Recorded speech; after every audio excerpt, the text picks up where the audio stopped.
بسم اللہ الرحمن الرحیم۔ آج ہمارا موضوع ہے مشورہ حاصل کرنا۔ ہمارے پیارے نبی حضرت محمد صلی اللہ علیہ وآلہ وسلم نے فرمایا کہ جب بھی آپ کو کوئی مسئلہ درپیش ہو تو آپ مشورہ حاصل کریں۔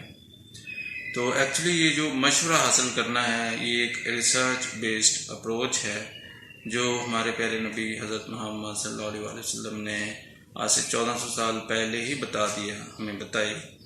تو ریسرچ جو ہے آپ مشورہ جب لیتے ہیں تو اصل میں آپ ایکسپرٹ اوپینین جو ہے وہ کلیکٹ کرتے ہیں۔ آپ 3، 4 یا 5 لوگوں سے کسی خاص ایشو پہ رائے لیتے ہیں۔ آپ اصل میں جو رائے لیتے ہیں وہ ڈیٹا کلیکشن ہوتی ہے، اور پھر اس رائے کا آپ انالیسس کرتے ہیں، یہ ڈیٹا انالیسس ہے، اور اس کے بعد آپ جس ڈیسیژن پہ پہنچتے ہیں تو وہ ایک ویلڈ ڈیسیژن جو ہوگا، وہ ایک ایسا ڈیسیژن ہوگا جس پہ آپ کو غلطی کے نقصانات کے امکانات انتہائی کم ہو جاتے ہیں۔ تو میں سمجھتا ہوں کہ یہ ہر انسان کی بیسک نیڈ ہے۔ ہر سٹیپ پہ، ہر ڈیسیژن پہ انسان جو ہے وہ سوچتا ہے کہ اس کو کیا کرنا چاہیے۔ تو اگر آپ صلی اللہ علیہ وسلم کی یہ حدیث انسان فالو کر لے، ایکسپرٹ اوپینین جو ہے مشورہ حاصل کر لے، تو اس مشورے کے بعد، انالیسس کے بعد وہ ایک ویلڈ ڈیسیژن تک پہنچے گا جس میں اس کو انتہائی کم نقصانات کے جو ہے امکانات ہوں گے۔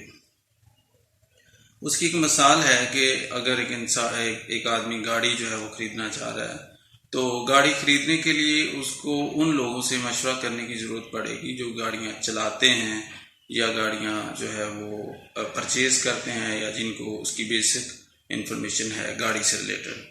تو یہ ڈیٹا کلیکشن جب وہ کرتا ہے، پھر اس کو انالیسس کرتا ہے کہ میرے لیے کیا صحیح ہے، کیا غلط ہے، تو اس کے بعد ایک ویلڈ ڈیسیژن تک انسان پہنچے گا۔ انسان جو ہے جب بازار جاتا ہے، کوئی بھی انسان، مرد ہے یا عورت، تو اس میں بھی وہ ایکچولی ریسرچ کے اس رول کو فالو کر رہا ہوتا ہے۔ وہ مارکیٹ کو وزٹ کرتا ہے، ڈیٹا کلیکشن ہو رہی ہوتی ہے، پھر ساتھ ساتھ وہ ڈیٹا انالیسس کرتا ہے کہ کہاں سے کون سی چیز اچھی کوالٹی کی ہے، کہاں سے کیا ریٹ پہ ہمیں وہ چیز مل رہی ہے۔ تو اس کے بعد جب وہ ایکسپرٹ اوپینین جو ہے، اس کے ساتھ اگر کچھ لوگ ہیں، کچھ دوست احباب ہیں، تو وہ بھی اس کو رائے دیتے ہیں کہ یہ کوالٹی اور یہ ریٹ زیادہ بہتر ہے۔ اس جو پروسیس کے بعد جو انسان سٹیپ لے گا تو وہ ایک ویلڈ ڈیسیژن ہوگا، اور اس میں انتہائی کم امکانات ہوں گے غلطی کے۔ Thank you very much.